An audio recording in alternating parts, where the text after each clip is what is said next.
Steve Saka. First, I just want to say we absolutely love the Mi Querida Black. It's our favorite cigar. We bought 10 boxes this year. Oh, God bless you. Thank you so.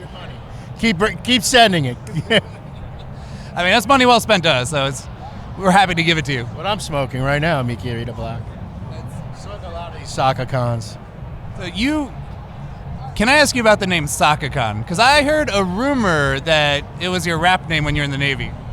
What it was, so I was an enlisted squid in the 80s, and I wasn't willing to re-up, so I was stuck on my boat forever, because they won't transfer you if you don't re-enlist. And so on my last med cruise, I was so bored that I decided to become CIC officer qualified underway, and also junior officer of the deck underway. And that's normally something that, second lieutenants, that's what they do when they get on the boat. It's one of their required pre-quals on a skimmer boat. But I was so bored, and the captain's like, yeah, you can do it. And so when you're doing junior officer of the deck, you're actually the person that calls out the conning signals to the helmsman. Okay, you're the one that does the double checks, the nav plots, and all that. So it's called conning the ship, is what you're doing. So at the time, Saka Khan was popular, the musical artist, and then I was conning the ship, so they started calling me Saka Khan as a nickname on my boat. And the thing that was weird about that is my middle name is Temujin, and Temujin is the birth name of Genghis Khan. So my father named me after Genghis Khan's birthright name. So it all just kind of swirls together, the whole Saka Khan thing. So That's fascinating. So you're not going to drop a freestyle for us? no, trust me, you do not want to hear that. I can't even sing happy birthday. I'm serious. I am so, literally. They have auto-tune. I'm literally non-auto-tune. It's unreal. Impossible to fix your voice. I don't know why. I've always had problems with anything tonal. Like for example, I've spent collectively in the last 30 years, probably 8 years in a shitty third world country, and my Spanish still sucks. I mean, how is that possible that I have physically spent 8 literal years of my life in places that only speak Spanish, and my Spanish is still ridiculously poor? You name most of your cigars in Spanish names. Yeah, part of that has to do with just romantic. Look, everybody has their own shtick. When I got into cigars, I romanticized that classic Cuban Spanish style. That was all that existed when I got into cigars. So for me, it's always felt right to kind of follow those kind of lines. And I like the romance of it. I like the sound of it. I like the feel of it. And also, I think it's always important when you're doing any sort of branding is that you brand something that feels authentic to yourself. You know what I mean? Yeah. So for me, look, I love the branding on Black Label Trading Company. It's just not good for Saka, right? It just isn't my personality. Yeah. Fits perfect for James and Angela. Makes perfect sense. But so for me, yeah, I tend to lean towards those more kind of classic, timeless style of branding. And it's even true in the packaging. My packaging's nice, but it's nothing really super fancy. You know what I mean? It's nice enough. It's well thought out, and it all goes so well together. It's even with, the I forget what you call that dollar bill style branding. Yeah, I try, but again, we'll see. So the Mi Querida Black, you distributed it again, and you have a third wave of it coming this year? So no, we're making Mi Querida Black in the 7 1/4 by 54 all the time at this point. The problem is the 1 year of age. So supplies are always lagging behind orders because of the long duration of the aging cycle. So it's kind of like Brûlée Bleu. It's always going to be available, but it's always going to be limited. And depending on the demand, whether there'll be enough in any given month to satisfy, I don't know. Currently there isn't. Maybe 2-3 years from now I'll catch up, and then there will be. The intent is not to intentionally limit it, but the problem is I'm having to pull the trigger 16 months ahead of when I could potentially sell it. Right. So you have no idea, is this going to be popular 16 months from now? Until you're in a market where brands just die continuously. Yeah. we had trouble finding the Mi Querida Black, so I'm assuming it's selling really well. Do you plan on increasing the allotment for next? Increasing production, but again, you have to be pragmatic about it. I mean, yeah, even if you can afford to make 3,000 boxes every month, what happens 16 months from now where there isn't a demand for 3,000 boxes every month? Then I just basically put my dick in a vice. So I have to be conscientious about that. It's not that I intentionally want to limit it, but I also don't want to find myself a year and a half later saying, oh my God, why did I spend $750,000 on Mi Querida Blacks and nobody wants them anymore? So I have to be pragmatic. Also, you're using a leaf that's been harder to find, the broadleaf. Has that been getting better? Is there more of that available now? The broadleaf market's terrible, but I have a good position on it. I mean, I made a commitment really pretty much since we started the company to go heavy into broadleaf. So, and I'm buying most of it directly from the farm, so that makes things a lot easier because I don't have to deal with the intermediaries in between. But no, broadleaf is in short supply. I think we're one of the few companies that keeps adding a lot of broadleaf blends. I mean, I see a lot of broadleaf coming out now, but most of it's starting to become that Nicaraguan grown broadleaf, not the U.S. Connecticut broadleaf. And look, I'll let consumers decide on their own. It's definitely different. I'm not going to say it's better or worse because everybody's going to come to their own conclusion about what they like. And I'm not saying that it's not also good and an alternative, but it's not Connecticut. U.S. grown Connecticut broadleaf tastes one way. Nicaraguan grown broadleaf tastes another way. Yeah. So doesn't mean I won't ultimately use it, but currently as wrapper, well, we use it in Krakatoa in the filler. We use some Nicaraguan broadleaf in the filler, but I'm not currently using it as a wrapper. We'll see. Where the tobacco problem comes in with the Mi Querida Black is it has a filler in it that's grown in Honduras that's being grown just exclusively for us. So it's that one particular filler tobacco that ends up being a bit of a bottleneck because it's not something that the farmer's growing and is being sold to multiple brokers and in the open market. It's something that's being grown exclusively for us, and currently we only have one product we're using it in, is Mi Querida Black. So while we're making more of the large ones, we're also making small ones now too that are 5 5/8 by 48, which will end up debuting at this year's PCA trade show. So we'll add a second size to the line. Have you adjusted the blend in any way for that size? You have to. I mean, you can pretty much 45 to 48 is kind of a blend. 49 to 54 is kind of a blend. 56 to 60 is kind of a blend. Once you get over 60, then all bets are off. You then have to, so you basically have 3 primary blending windows, 3 or 4, where you have to really tweak if you want to do it right. And I'm not saying that everybody does. A lot of people just proportionally scale the blends, but I don't think you get as good a result. I think you have to modulate the blend depending on the ring gauge, even more so than the length. So if you don't follow Steve Saka on social media, he's absolutely incredible. He responds to almost every comment. I don't know how you run a business and do that. But you got also... I can't respond to everything. You said that last time we talked to you, and you ramped it up. I'll tell you what you don't see. I blow off at least 100 private messages a day. Yeah. I just can't do it. It's just... I usually send me a private message, and I respond to you. Understand that you're getting that reply because I'm on the shitter. Because that's the only time I ever look. So just think of how gross that is. So you do not want to send me a private message. We've had 8 with Steve, so I've had a lot of shitter time with him. But you did 2 things that I learned a lot from, which was your response to Tim from Cigars Daily when he did all 3 of the Mi Querida line at once, and you did a full response to the video where you went really in depth on the different grades of broadleaf and stuff. That was amazing. But you also called him ugly and a face a mother can only love. Of course, why not?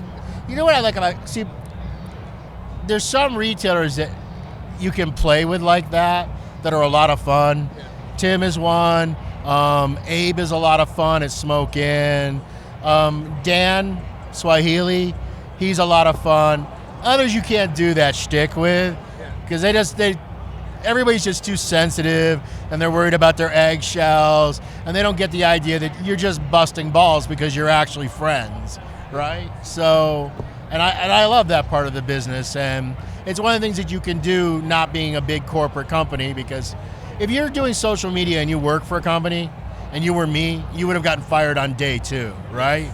So you have a lot more ability to write a lot more stupid shit because your boss is you, so I have to fire myself. So it makes things a lot different than when you're the 27-year-old or 23-year-old kid that, oh, you're the social media person. It pretty much limits you to pretty photos and basics. You know what I mean? Yeah. You just can't be yourself because you're going to get fired. Because no matter what you write, you're pissing somebody off. Yeah. Period. There's a theme there with guys that have a sense of humor between you and me, I would assume. Tim and Abe we're all bald. Yeah. And brilliant, right? Bald people are brilliant. Bald people are the best. That's why Dan really is not the smartest of the group, just for the record. And then you're releasing another cigar, which is like your halfway to Christmas of the Stillwell line. Is that correct? I'm just re-releasing it. I'm just milking that cow again. Yeah, I mean, look, we had so many repeat requests for the holiday release. Like, I still have more of that aromatic tobacco, so why not? I've already spent my money. So we're just going to release it. I think it's going to land in shops like around June, so they can have a Christmas in July kind of thing. I want to see how it did amazingly well in the first release, but what you never know about those individual releases like that is, did it do so well just because it was limited, or did it do so well because consumers really like it that much? Right. And you really don't get a sense of that until they have the opportunity to buy it yet again.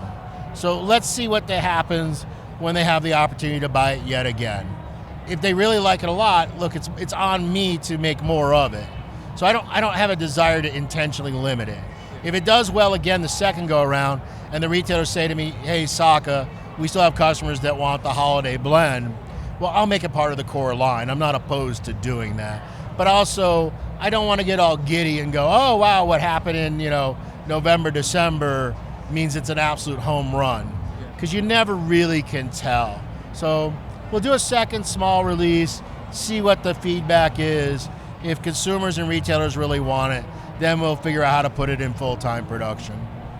And then we've been asking, everyone here, since we're kind of looking at a recession coming our way, we're asking, what do you think is your best bang for the buck cigar that people can buy when their budget's a little tighter? Well, look, obviously my best bang for the buck is Umbagog, right? I mean, that's no doubt. Oddly enough, though, we're in a weirdly recession-proof kind of segment. My consumers, if you're buying Dunbarton, you're not the guy that's looking at every dollar or every $2 even, you know what I mean? The guys that smoke Dunbarton, they're a bit more discerning, they're a bit more picky, they've typically smoked a lot of cigars, and look, you can spend $10 to $12 on a mass cigar, there's plenty of them, or you can choose to spend $14 on a cigar that's really, really consistent and satisfying. My guys tend to go, oh, I'll buy the 14. The guys that smoke Dunbarton, they don't particularly get excited when they get their email that says 10 cigars for $29.95, and you get a free cutter, and you get, you know what I mean? That's, and I'm not knocking those consumers. I mean, there's way more of them than there are Dunbarton style consumers, but that's not typically a Dunbarton consumer. Dunbarton consumers, a bit more, typically more experienced, a bit more discerning. They see the value. So even though the prices to someone unfamiliar with the brand may seem high, I think when you smoke a Sin Compromiso and you compare it to other cigars like a Plasencia Alma or a Davidoff or a Padron or something in that price point class, I think it holds its own. Okay, and I think that's what you're looking to achieve. You're looking to make that the consumer who buys it feels that they got a good value regardless of the price, because everything is relative. The guy that drives a Toyota Avalon is beautifully happy with his car, just as the guy that bought the Lexus and spent $45,000 more for essentially a very similar vehicle, but he also feels very satisfied in his purchase. And that's really what you're trying to achieve. You're just trying to make sure that the consumer who does buy from you is happy and they feel as though they got value for their money. And I think we do. I think there's a lot of cigars that are in that $12 to $20 price point category they just really aren't worth $12 to $20. They're just priced higher than what they should be. And I think as consumers, all you gotta do is pay attention to the catalogs. How was that cigar $14 3 years ago, and now it's $4? The reality was that cigar was artificially inflated in price, with the manufacturer understanding that eventually this cigar is gonna come down in price. It was always legitimately a $4 to $5, $6 cigar, but they just priced it here to then over time get the easy money in the front when it's new, because consumers just love shit that's new. Okay, understanding that they're gonna roll that back, and they always knew that, oh, we're gonna have to be able to sell this day in, day out in all of these package deals where it ends up working out to being $4 to $6 a cigar. But it was always a $4 to $6 cigar. It just always was. Yeah. There's the only time you actually get a real true is when there's like a true closeout, right? The brand is dead. I really love that cigar. It didn't do well in the market. So here's the last few hundred boxes. You're getting it super cheap. But you notice a lot of these brands you see at these super cheap prices, they aren't closeouts. They're at all the time, forever. Like, you can get these deals all the time. Yeah. You are not getting a $12 cigar for $4. You're getting a $4 cigar. When you paid $12, you were getting a $4 cigar, okay? Let's go back to the Umbagog, because you were responding to someone's comment this week. You said the Umbagog is essentially another cigar in your line, just with a lower grade wrapper. Is that correct? Yeah, sort of. So when you buy crops, you don't get all good tobacco, great tobacco. You get all the tobacco. So you sort and you sift it. So we put the better quality looking broadleaf on Mi Querida. We put the very best looking broadleaf on the blacks. We put the next grade of broadleaf on the blues, and then the ones that are of also the same grade, but typically a little lighter, a little more red in hue, will tend to go on the tricky trocas. But then there's a whole other grade that's still perfectly good, but it's just not as sexy looking. A little bit more veins, a little bit of uneven color, you know what I mean? A little bit more roughness in it, and we use that on Umbagog. But Umbagog isn't seconds of Mi Querida. It's just firsts that are made with the wrapper that we said, oh, this isn't pretty enough to be on a Mi Querida. Now, ultimately, it's also a very similar blend. You may like the Umbagog better than the Mi Querida, because sometimes the uglier wrappers actually have a little bit more flavor to them. You know, it's one of the odd things with most tobaccos, actually. Most wrappers, sometimes the uglier ones actually have more flavor. So Umbagog serves as a way to keep the prices on Mi Querida where they are. Because if I didn't sell Umbagog, it would make Mi Querida instantly the same price as Liga Privada, or the same price as, I don't even know where Tabernacle is now. But I mean, it would definitely be a $15 to $18 cigar is where Mi Querida would end up with. But having Umbagog, having a way to shuffle some of those costs, average those costs out on the other product, it ends up keeping the prices about $2 lower a cigar on Mi Querida. So it's just a matter of pragmatism, really. The Umbagog's a great deal, but it also makes the Mi Querida a better deal than it would be. Right. Because it's all interconnected. It's all symbiotic. Steve, it's always a pleasure talking to you, man. Love you, brother. Thank you. And thank you for your great cigars. Thank you. Appreciate it.